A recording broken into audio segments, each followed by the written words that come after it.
warahmatullahi wabarakatuh. Kepada yang terhormat Bapak Ibu dosen penguji uji kinerja, perkenalkan nama saya Fauzi Sulaiman. Saya dari Banyumas, pengajar di Madrasah Sanawiyah Islamiyah Kebarongan, mahasiswa PPG Transformasi Dalam Jabatan batch 4 tahun 2025. Program studi PAISKI di Universitas Islam Negeri Saifuddin Zuhri Purwokerto. Demikian perkenalkan dari saya, sekian dan terima kasih. Wassalamualaikum warahmatullahi wabarakatuh. Waalaikumsalam warahmatullahi wabarakatuh. Gimana kabarnya anak-anak semua? Alhamdulillah. Keadaannya hari ini semua semangat ya? Ya, oke, sebelum nanti saya masuk ke materi, saya presensi terlebih dahulu untuk kehadiran hari ini. Saya absensi. Yang pertama Ayu Kamila. Untuk absen kita lihat ya Mbak. Aina Zakira Rahma. Akifa Naila Saki. Alia Adriana Benipa. Anandipa Yumahera. Akila Beza Cahya. Aulia Ifatul Kaisara. Askar Ramadania. Ini Marido ya. Denova Kisti Khairunisa. Elfrina Amani Rozikin. Hasna Izzatunisa. Iren Andi Naila. Alwa Nabila. Lulu Quratulaini. Nafa Adriana Keira. Najwa Nur Amira. Nafisa Akamalia. Najwa Lailatul Husna. Nisrina Sofia Nur Hayati ya. Francesca Chandra. Rifda Rashidah. Selena Maryam. Talita Asmi Hapsari. Yasmin Amani Amna. Yeuda Nandita Miza. Asifa Kolbi. Alhamdulillah, yang sakit Mbak Askar Ramadania, semoga diberi kesembuhan Allah bisa ikut aktivitas bersama kita lagi. Amin. Sebelum kita masuk ke materi, kita akan menyanyikan lagu kebangsaan yaitu berjudul Garuda Pancasila. Untuk itu kita berdiri sejenak untuk menyanyikan. Yuk. 1, 2, 3. Garuda Pancasila, akulah pendukungmu. Patriot Proklamasi, sedia berkorban untukmu. Pancasila dasar negara, rakyat adil makmur sentosa, pribadi bangsaku. Ayo maju, maju, ayo maju, maju, ayo maju, maju. Oke, terima kasih. Silakan bisa duduk kembali. Oke, saya akan memetik pertanyaan berkaitan dengan bab kita yang akan kita bahas, yaitu tentang Khulafaur Rasyidin yang sudah kemarin kita masuk ke bab yang ketiga. Oke, saya akan memberi pertanyaan, nanti yang bisa menjawab ajukan jari ya. Coba, ada gak yang bisa menjelaskan tentang gaya kepemimpinan Khulafaur Rasyidin? Gaya kepemimpinannya seperti apa? Yang tahu bisa ajukan jari. Gaya kepemimpinan maksudnya apa? Cara memberi kebijakan ketika ada permasalahan di masyarakatnya atau di masyarakat yang ada di wilayah kepemimpinan. Ada yang bisa menjelaskan sedikit saja? Ketika ada masalah, khalifah itu cara menyampaikannya, cara menyelesaikannya kepada masyarakat yang bermasalah atau yang ada gejolak. Ada yang bisa? Tidak ada? Oke, berarti kalau tidak ada, nanti bisa ke materi selanjutnya. Ini saya sampaikan sebelum nanti materi masuk. Saya bacakan dulu. Yang pertama itu tujuan pembelajaran. Tujuan pembelajaran itu apa sih? Nah, tujuan pembelajarannya itu apa yang nanti kita belajar bersama, kalian bisa paham dari poin-poin yang nanti disampaikan. Yang pertama, tujuan pembelajarannya itu menjelaskan berbagai prestasi yang dicapai oleh Khulafaur Rasyidin. Yang kedua, mengklarifikasi prestasi Khulafaur Rasyidin. Mengklarifikasi itu berarti prestasinya Khulafaur Rasyidin Abu Bakar apa? Umar apa? Utsman apa? Ali apa? Sesuai dengan klarifikasinya. Yang ketiga, menjelaskan hikmah yang dapat diambil dari prestasi oleh Khulafaur Rasyidin. Yang keempat, mengambil ibrah atau pelajaran dari prestasi-prestasi yang dicapai oleh Khulafaur Rasyidin untuk masa kini dan masa yang akan datang. Yang kelima, menjelaskan gaya kepemimpinan Khulafaur Rasyidin. Yang keenam, menjelaskan kisah ketegasan Abu Bakar. dalam menghadapi saat kekacauan saat Nabi Muhammad SAW wafat. Itu ada gejolak. Jadi bagaimana cara menyelesaikannya? Khalifah pertama yaitu Abu Bakar. Yang ke-7, meneladani gaya kepemimpinan Khalifah Rasyidin. Yang ke-8, meneladani perilaku positif Khalifah Rasyidin. Itu poin-poin tujuan pembelajaran kita hari ini. Oke, sebelum itu coba biar semangat dulu kita ice breaking ya. Nah, ice breaking ini insya Allah berpahala. Oke, coba ikuti saya ya. Ketika halo apa kabar, kita bersaudara, tengok kanan, tengok kiri, senyum gembira gitu ya. Yang kedua, halo apa kabar, kita bersaudara, tengok kanan, tengok kiri, berjabat tangan. Berarti sebelahnya. Hanya sendirian. Oke, yuk 1, 2, 3. Halo apa kabar, kita bersaudara, tengok kanan, Tengok kiri, senyum gembira. Halo apa kabar, kita bersaudara, tengok kanan, tengok kiri, berjabat tangan. Nah, itu ice breaking atau biar bersemangat dan juga dapat pahala. Orang yang senyum terhadap muslim yang lain atau saudaranya itu sedekah. Pahala tidak? Orang yang bersalaman dalam hadis Tirmidzi itu dijelaskan ya. Barang siapa ketika bertemu dia bersalaman sebelum dia berpisah, dihapuskan dosa orang tua tersebut. Nah, berarti kalian sudah dapat pahala, dosanya terhapus. Alhamdulillah. Sudah semangat hari ini? Oke, kita langsung masuk ke materi. Yang pertama yaitu Khulafaur Rasyidin. Apa yang dimaksud dengan Khulafaur Rasyidin? Ada yang jawab? Ayo, yang tahu, langsung. Gak apa-apa. Khulafaur Rasyidin apa? Itu gak apa-apa. Apa? pemimpin umat Islam yang menggantikan Nabi Muhammad SAW. Oke, bagus. Aplaus buat teman-teman. Bagus, itu jawabannya betul. Pemimpin umat Islam yang menggantikan Nabi Muhammad Shallallahu Alaihi Wasallam. Kenapa digantikannya? Ada yang tahu wafatnya Nabi? Ini jawabannya. Wafatnya Nabi itu sama dengan kelahiran Nabi. Kalau lahiran Nabi hari apa? Bulan apa? Tahunnya? Inilah. Sebentar, belum mulai ya. Nah, ini. Nah, ini wafatnya Nabi Muhammad Sallallahu Alaihi Wasallam kapan? Rasulullah wafat hari Senin 12 Rabiul Awal tahun 11 Hijriah atau tanggal 8 Juni 632 Masehi. Saat itu beliau berumur 63. Selama 13 hari beliau sakit. Mulai tanggal 29 Safar atau 11 Hijriah di kamar terus sampai-sampai Nabi Muhammad tidak sanggup mengimami di masjid. Akhirnya yang menggantikan khalifah yang pertama siapa? Jadi latar belakang adanya Khalifah Rasyidin wafatnya Nabi Muhammad. Oke, Khalifah Rasyidin ada berapa? Apa saja? Abu Bakar, Umar, Utsman bin Affan, Ali bin Abi Thalib. Tepat semua. Inilah Khalifah Rasyidin yang ada 4. Ada Abu Bakar, Umar, Utsman, Ali. Tadi sudah disampaikan oleh teman kalian. Apa itu Khulafaur Rasyidin? Khulafaur Rasyidin menurut istilah yaitu pemimpin umat Islam mengganti Nabi Muhammad yang telah mendapat petunjuk dari Allah. Tidak sembarangan orang, itu ditunjuk langsung oleh Allah. Secara bahasa, Khulafaur Rasyidin berasal dari bahasa Arab. Khulafa artinya pengganti, Ar-Rasyidin artinya mereka yang dapat petunjuk. Jadi kalau dijadikan satu menurut istilah, Khulafaur Rasyidin adalah orang yang ditunjuk sebagai pengganti, pemimpin atau penguasa yang selalu mendapat petunjuk dari Allah. Jadi kebijakannya itu Allah yang langsung menunjukkan melalui para sahabat Nabi. Gitu ya. Saya akan sampaikan per slide ini tentang Khulafaur Rasyidin. Sekilasnya apa yang kalian nanti belum tahu tuliskan, yang nanti belum paham bisa ditanyakan. Yang pertama Khulafaur Rasyidin yaitu Abu Bakar As-Siddiq. Ini nanti bisa ditulis yang belum paham. Nanti untuk pembagian kelompok bisa nanti didiskusikan oleh kelompok masing-masing. Khulafaur Rasyidin memimpin dari 11 sampai 13 Hijriah atau 632 sampai 634 Masehi. Berarti berapa tahun? 2 tahun ya menjadi Khalifah Rasyidin.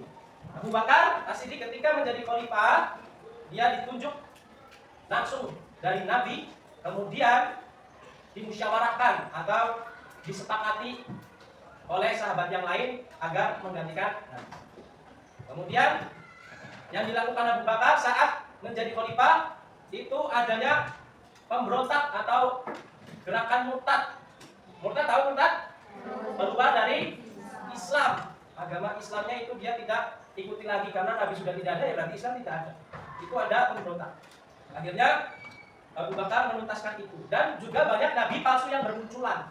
Bahwasanya ketika Nabi Muhammad sudah wafat, mengaku saya nabi, banyak. Padahal dalam Al-Quran dijelaskan ya, nabi terakhir itu Nabi dalam hadis Nabi juga saya yang menjadi nabi akhir atau nabi penutup. Kemudian julukan Abu Bakar yang diberikan langsung Nabi yaitu As-Siddiq, yaitu membenarkan artinya. Ya, ini langsung Nabi yang memberikan ya. Karena memang Nabi itu menunjuk Abu Bakar sebagai pemimpin pertama yang dari dulu dekat sama Nabi. Makanya kenapa dinamakan As-Siddiq, yang membenarkan. Apa yang dibenarkan ketika peristiwa Isra Mi'raj, perintah sholat pertama pada Nabi. Yang kedua, khalifah yang kedua siapa? Umar bin Khattab. Oke, Umar bin Khattab menjadi pemimpin 13 sampai 23 Hijriah. Tahun 634 sampai 644 Masehi. Berarti berapa lama? 10 tahun. Nah, ini Umar bin Khattab yang pertama membuat julukan Al-Faruq yang artinya pembeda. Kenapa disebut pembeda? Umar itu sangat tegas. Sampai-sampai setan saja takut sama Umar. Di mana yang hak itu kebenaran, yang batil itu keburukan, dituntaskan. Yang buruk memang itu buruk dihukum. Yang benar memang itu benar. Itu diajarkan oleh Rasul. Begitu ya, kenapa Umar dijuluki. Yang ketiga, Khalifah Utsman bin Affan menjadi pemimpin dari 23 sampai 35 Hijriah atau 644 sampai 655 Masehi. Berarti berapa lama? 11 atau 10? Dihitung coba, 23 sampai 35.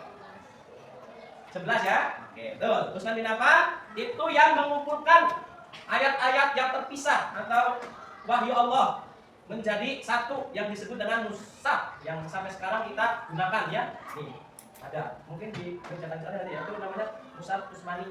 Jadi dulu belum jadi seperti ini, masih tercecer surat Al-Falaq di daerah mana atau ada yang hafal.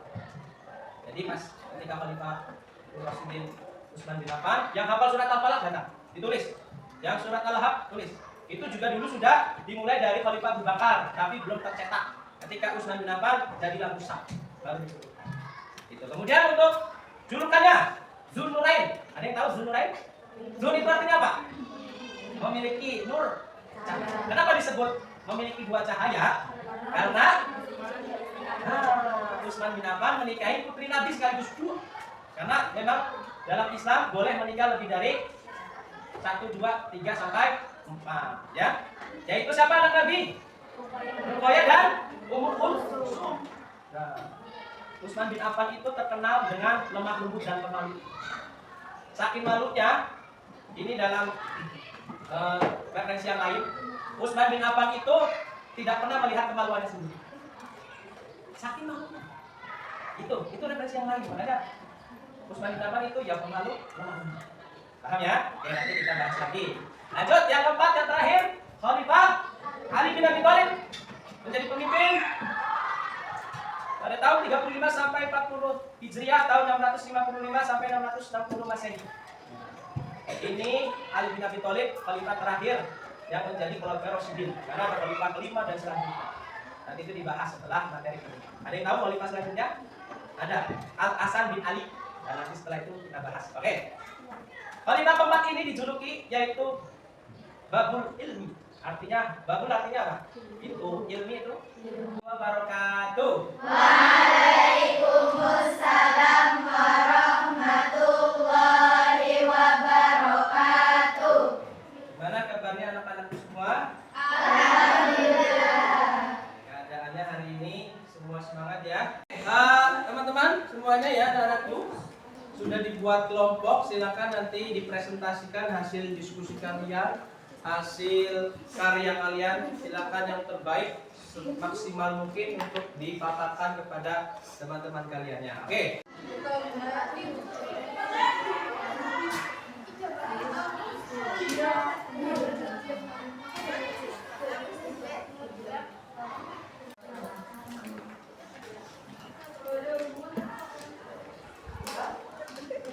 Teman-teman, kita di sini tuh mau nyampein presentasi. Nah, ini tuh kayak kita ya. Tahu gak sih Khulafaur Rasyidin itu apa?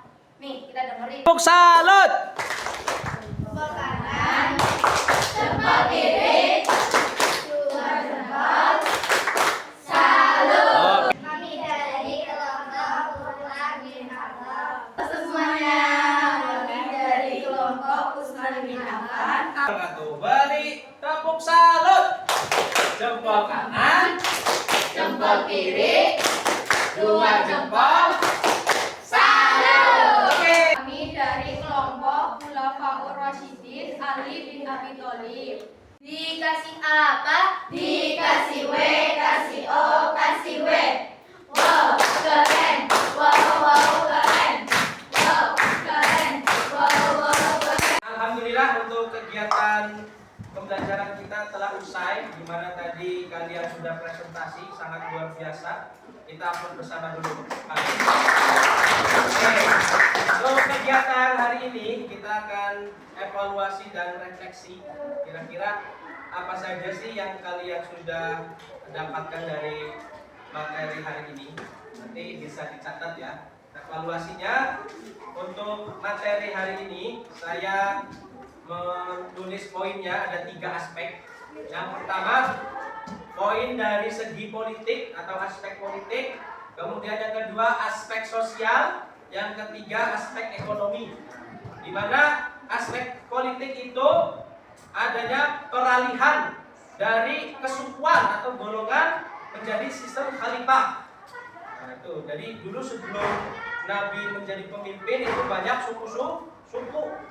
Ya, di mana suku-suku itu sebelum Islam datang justru malah banyak pertengkaran. Makanya bangsa Arab sebelum Islam itu tidak berdamai, gitu ya. Itu. Setelah ada Nabi menjadi pemimpin, setelah itu dilanjutkan Khalifah Rasyidin, kepemimpinan terpusat jadi satu, tidak ada ketua suku lagi, gitu ya. Itu dari sistem politik atau aspek politik. Yang kedua, aspek sosial. Adanya konsep zimmi, artinya perlindungan minoritas, di mana yang dulu terkucilkan sekarang disetarakan. Seperti dulu sebelum adanya Islam, perempuan, bayi perempuan itu dibunuh karena disangkanya perempuan itu sebagai aib. Nah, adanya Islam menjadi dilindungkan, si perempuan justru malah dimuliakan. Makanya ada kalimat, siapa yang harus aku hormati Nabi? Jawabannya, ibumu. Siapa lagi Nabi? Ibumu. Siapa lagi Nabi? Ibumu. Baru ayahmu. Karena perempuan menjadi mulia di sisi agama Islam. Makanya sampai surga pun ada di bawah telapak kaki, bukan telapak kaki bawah itu ya.